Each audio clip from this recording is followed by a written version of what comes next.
Autoline Daily is brought to you by Bridgestone, passion for excellence. This is Autoline Daily for October 27, 2010, and now the news. Japanese automakers are in a full-blown crisis. They are getting hammered by the strength of the Japanese yen. The dollar is down to near record lows, only 80 yen to the dollar. Nissan says that every 1 yen increase against the dollar shaves nearly $190 million off its profits.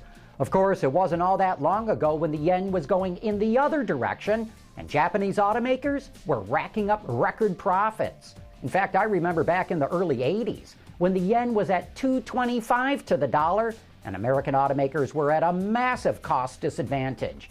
In fact, for the better part of 30 years, Japanese automakers have enjoyed a currency advantage, so now they're about to experience what GM, Ford, and Chrysler have been up against for decades. Volkswagen says it wants to take the pole position and become the biggest car company in the world by 2018, and today the company says it made a $3 billion profit in the third quarter. That's nearly twice as much as Ford reported yesterday. And it's thanks to strong car sales, particularly with Audi and especially in China. But the AFP reports Bentley and Seat continue to lose money, and VW says it expects profits to go down in the last 3 months of the year. This is not a good sign for Chinese automaker Geely. According to Auto Express, the company's CK1 model received 0 stars in crash tests in South America. This video shows the car folded up like an accordion. The vehicle was tested without airbags, but the tester said adding airbags wouldn't help at all because the integrity of the body is no good. And maybe this helps explain why Geely bought Volvo, which knows a thing or two about safety. Have you ever wanted to own one of James Bond's cars? If you have, you'll have a chance to get one of 007's more famous rides, but you better have your checkbook ready. According to Bloomberg, a 1964 Aston Martin DB5 driven by Sean Connery in Goldfinger and Thunderball is up for auction. The car could go for as much as $5.6 million, but it comes with some cool props like a bulletproof windshield, revolving license plates, an oil slick sprayer, and machine guns. Ooh, machine guns. My favorite option. Consumer Reports just released its annual reliability survey. Predictably, Honda and Toyota top the chart, but the Detroit Three keep getting closer. Ford builds the most reliable vehicles of the domestic automakers, with 90% of them delivering average or better reliability. That puts them just behind Lexus in quality. Chrysler, on the other hand, did not fare too well. None of its models rated better than average in reliability. GM splits the difference between the two, but it is moving up the charts fast. Here's David Champion, Senior Director of Consumer Reports, Auto Test Center. What we've seen from General Motors is a number of new products come out, the Cadillac SRX, the Buick LaCrosse, the new Equinox, and the Camaro, all above average reliability, average or above reliability out of the box, which is a really good sign. GM made the most progress of the Detroit Three automakers. Of its brands, Cadillac improved the most, jumping 7 places from last year's ranking, while Chevrolet had its best showing in years. And this should help the Big Three even more. According to the Detroit News, GM is spending $190 million in Lansing, Michigan. The move will put some 600 people to work and paves the way to start production of a new compact Cadillac, the ATS. It's a small car aimed right at the BMW 3 Series.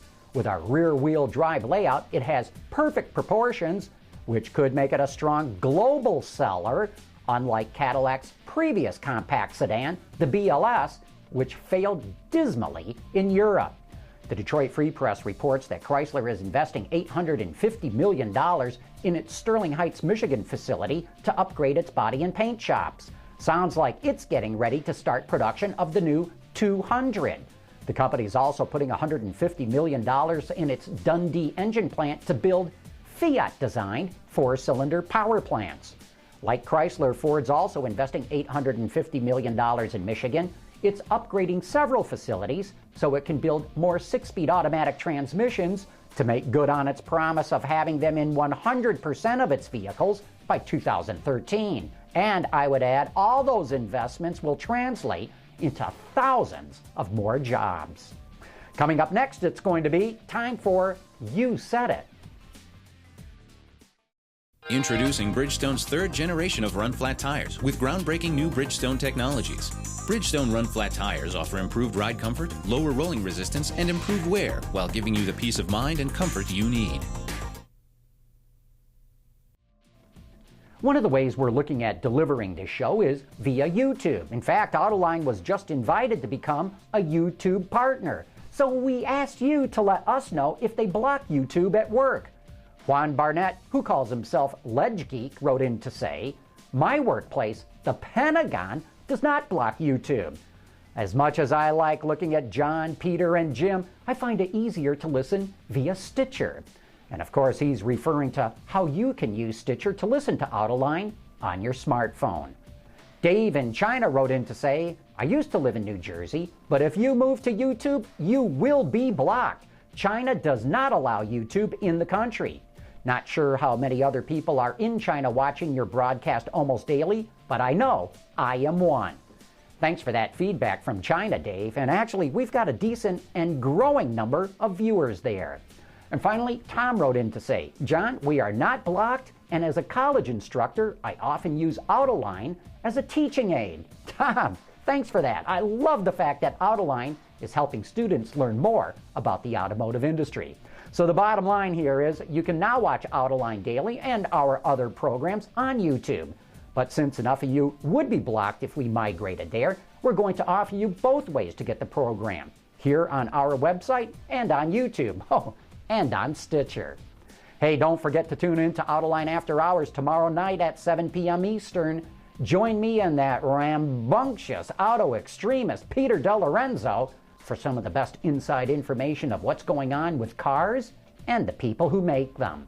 That's tomorrow at 7. And that is today's report for the top news in the global automotive industry. Thanks for watching. We'll see you tomorrow.